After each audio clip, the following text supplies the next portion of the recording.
So whilst I was in Kyneton this morning doing the blower door test on that volume build home, I also picked up our models from Team Backman that we used on some of our sustainable festival days that we did recently.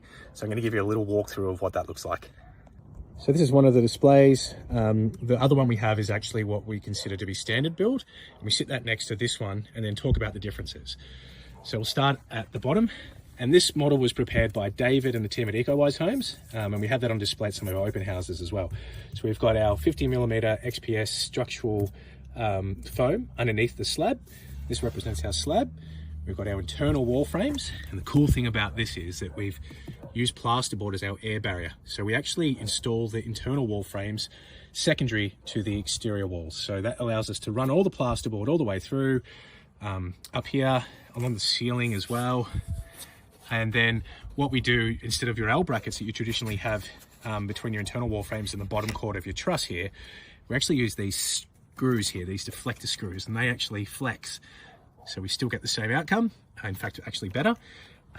We've got the slab edge insulation, which will come around the other side here.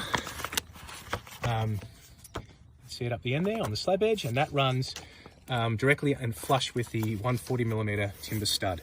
And so that means that the 140mm wide stud actually overhangs the edge of the slab by 50mm, the thickness of the XPS insulation.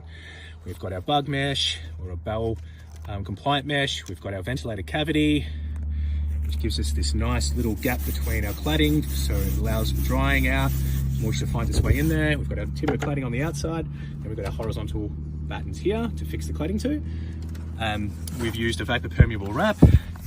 We've got our physical termite barrier as well on the outside here. And so yeah, you can see the thickness of the 140 stud, and that's filled with insulation to the value of R4. We've also got our nifty little airtight containers in the plasterboard there. And in this instance, we also made some plywood boxes to go over downlights when they penetrate this plaster if it's the airtight layer. Lastly, we've also got an upstand in our truss, which allows us to have insulation all the way out to the outside of our 140 stud wall, and a lot more of it too. Still allowing enough ventilation over the top of it with a traditional build. Or you could have a continuous ventilated cavity like you see on the wall, up and over the roof.